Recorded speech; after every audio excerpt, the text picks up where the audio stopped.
सेवा कैसे करनी, लोग बोलते क्या करें सेवा के लिए। याद रखो, अगर आप इस पोजीशन में हैं कि पाप कर लिया, पाप छोड़ दिया, तौबा कर ली, अभी आप उस पोजीशन पे नहीं है जहां आप सेवा कर सकेंगे। अभी आप अपनी विश्वासी की जिंदगी को मेंटेन नहीं कर पा रहे।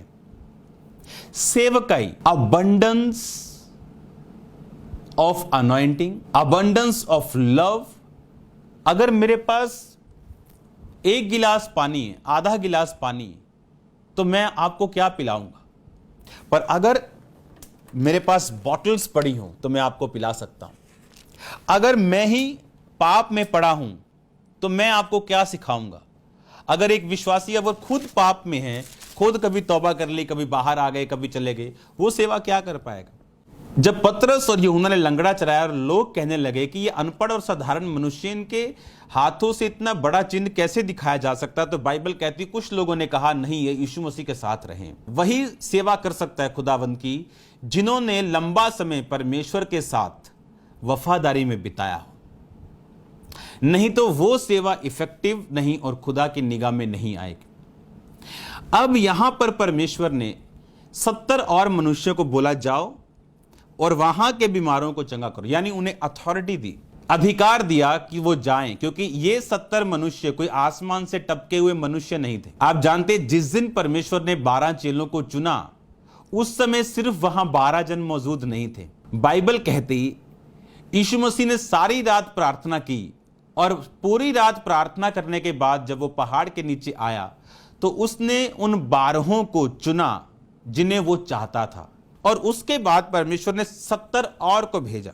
और जिस जिस जगह और नगर वो आप जाने को था, जहां यीशु मसीह का प्लान था खुद जाने का, उन्हें 2-2 करके भेजा, और जो उसके पास पावर थी वो उन्हें दी, और लिखा वहां के बीमारों को चंगा करो।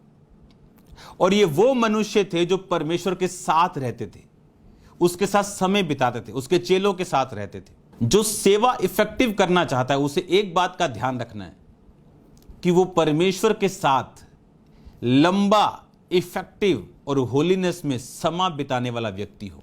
जब एलिया राजा के पास गया और उसने कहा, राजा मेरे कहे बिना ना बारिश आएगी ना ओस पड़ेगी। इतना हियाव कैसे? उसने कहा, जिस परमेश्वर के सामने मैं उपस्थित रहता हूं उसकी शपथ। परमेश्वर के सामने उपस्थित रहने वाला व्यक्ति किसी इंसान की धमकियों से नहीं डरता। अब उसे यह मालूम था, जब उसकी प्रेयर लाइफ खुदावंद के सामने खड़ा रहता था, अब वो हियाव, वो अथॉरिटी उसके अंदर थी। विदाउट अथॉरिटी आप खुदावंद की सेवा नहीं कर सकते। आप कॉपी कर सकते हैं, सेम स्टाइल कॉपी कर सकते हैं, पर सेम रिजल्ट कॉपी नहीं कर सकते। उसके लिए आपको इनर अथॉरिटी चाहिए आपको इनर अथॉरिटी, जो आपकी स्पिरिट जानती कि यह अथॉरिटी आपके पास है। आपको कॉपी करके आपकी तरह लोग डांट नहीं सकते। अगर उनके पास अथॉरिटी ना हो, अधिकार ना हो, वो काम नहीं करता, लोग उनके खिलाफ हो जाते हैं। वही यूहन्ना बपतिस्मा दाता जब बोलता था, ए सांप के बच्चों भाग जाओ, बोलते थे नहीं तेरे पास आना है। अगर कोई और बोल के दिखाए वो उसको बताते। फिर अथॉरिटी, जब परमेश्वर आपको अथॉरिटी देता है काम करने की, हीलिंग करने की, डिलीवरेंस करने की, वो किन लोगों के पास? जो एक समा बिता चुके हैं परमेश्वर के साथ। सेवा उन लोगों के लिए है जो खुद टेस्ट करके होलीनेस का अब अबंडेंस उनके अंदर से अब फ्लो कर रही।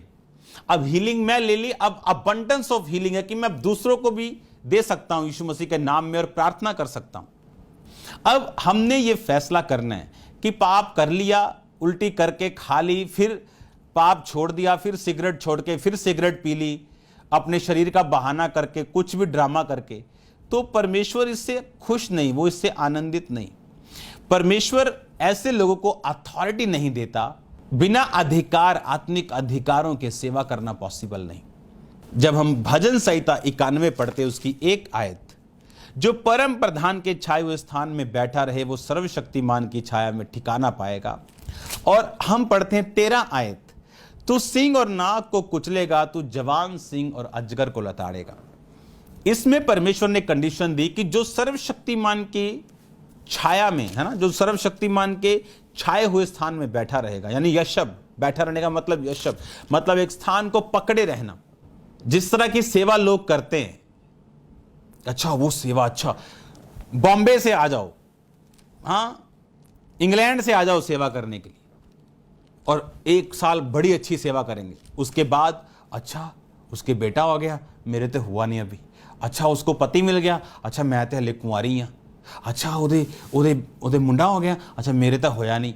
अच्छा वो वीज़ा लग गया, छोटो सेवा से भी वीज़ा ला के बाहर चली। ऐसे लोग हैं सेवा के लिए। ये सेवा नहीं है, सेवा प्राइस मांगती। ये झट घबराने वाले लोग जो ये सेवा नहीं कर सकते, जिनको अपनी शादी की चिंता है हर टाइम। हाय मैं बुढ़ी होगी, हाय मेरे इतने चुर्री पैगी, हाय ये हाय हाय हाय हाय कर रहे हैं लोग। ऐसे लोग सेवा नहीं कर सकते। सेवा प्राइस मांगती, मूल्य मांगती। आप जो लोग किसी स्थान पर पहुंचे हैं, आपने उनका सिर्फ ग्लोरी देखी, आपने उनकी महिमा देखी, आपने उनकी ब्लेसिंग्स देखी, आपने उनकी स्टोरी कभी नहीं देखी वो निकले कहां से, किन पेन से, किन चीजों से, किन दुखों से, किन रिजेक्शन से वो निकले, किस फाइट से निकले और परमेश्वर ने उन्हें खड़ा किया। आज 6 महीने के बाद लोग हाय तौबा मचा देते। अच्छा हाय मेरा हस्बैंड, हाय मेरा बच्चा, हाय मेरी वाइफ, हाय हाय हाय मेरा पैसा, हाय फॉरेन, हाय कनाडा, हाय अमेरिका। ये लोग सेवा के लिए नहीं बने। सेवा एक बहुत छोटा वर्ड और बड़ा लंबा, बड़ा धीरज, बड़ा पेशेंस, बड़ा कमाल का शब्द है ये। और ये प्राइस मांगता है, मूल्य मांगता। अगर आप किसी भी तरह की सेवा में जुड़ना चाहते हैं, बिना मूल्य परमेश्वर आपको कभी यूज नहीं करेगा। क्या मूल्य अगर कोई सेवा में आए तो? सेवा के लिए अपने आप का इनकार करना, तो आप अथॉरिटी पाते हैं। ये वो लोग थे सब कुछ छोड़ के यीशु मसीह के पीछे हो लिए थे। और बाइबल कहती अभी भी इनका चुनाव नहीं है, पहले 12 चुने गए, फिर ये चुने। टाइम बाय टाइम परमेश्वर ने अथॉरिटी दी और परमेश्वर ने उन्हें यूज की। हम एक आयत पढ़ेंगे, रोमियो की पुस्तक, उसका 1 बाब, उसकी 1 आयत। पौलुस की ओर से, जो यीशु मसीह का दास है और प्रेरित होने के लिए बुलाया गया और परमेश्वर के उस सुसमाचार के लिए अलग किया गया है। पौलुस की ओर से, जो यीशु मसीह का दास है, प्रेरित होने के लिए बुलाया गया और परमेश्वर के उस सुसमाचार के लिए अलग किया गया। अलग किया गया, सेपरेट किया गया। आज लोग अलग टाइम में बिल्कुल जीना नहीं चाहते, सेवा में भी रहना चाहते हैं, टिकटॉक पे गाने भी बनाना चाहते हैं, हर काम दुनियावी करना चाहते हैं। पौलुस ने कहा इस दुनिया की वस्तुओं को मैं कूड़ा समझता हूं। इस दुनिया में आप इफेक्ट डालना चाहते हैं, आपको प्राइस पे करना पड़ेगा, आपको उसका मूल्य अदा करना पड़ेगा। सेवा का मतलब है कि आप वो करें जो नीडेड है, जो जरूरी है। एक फाइनेंशियल ब्लेस्ड व्यक्ति सपोर्ट करे, खुल के सपोर्ट करे। अगर मेरे पास 1 करोड़ बैंक में पड़ा और मैं 10,000 का चंदा दे रहा हूं, खुदाबंद उससे खुश नहीं। लेकिन अगर एक 50,000 वाला व्यक्ति 10,000 दे रहा है, तो उस 10,000 की वैल्यू खुदाबंद की निगाह में कहीं अधिक है। खुदाबंद उस अमाउंट को नहीं देख रहा, पर उसके हिस्से को देख रहा है जो वो दे रहा है।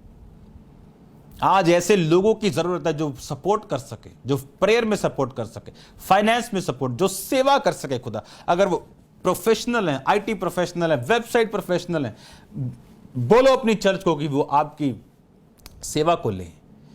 हालेलुया। हमें सेवा करनी, और खुदावंद कहता मैं तेरा आदर करूंगा।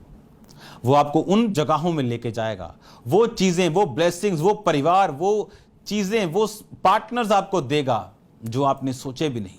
वो ब्लेसिंग्स आपकी लाइफ में होंगी जो आपने सोची भी नहीं। जो आपके ड्रीम्स की ब्लेसिंग्स है, ड्रीम लाइफ है, खुदावंद धरती, इसी धरती पे वो आपको दे देगा। ये पॉसिबल है। हालेलुया।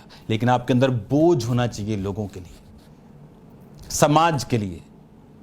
आपके अंदर बोझ होना चाहिए अपने लोगों के लिए, और अथॉरिटी होनी चाहिए जो खुदावंद के साथ रहने से आती है, हर कंडीशन में साथ रहने से आती।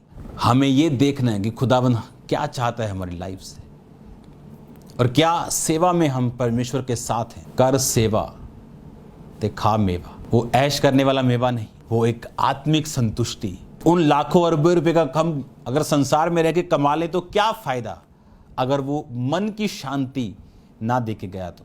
और एंड में लोग सुसाइड कर रहे हैं पैसा होने के बावजूद, फेम होने के बावजूद, काम होने के बावजूद, इसका मतलब ये दुनिया फेक है और जीसस क्राइस्ट ही हैं जो रियल है और उसकी सेवा रियल है। हालेलुया।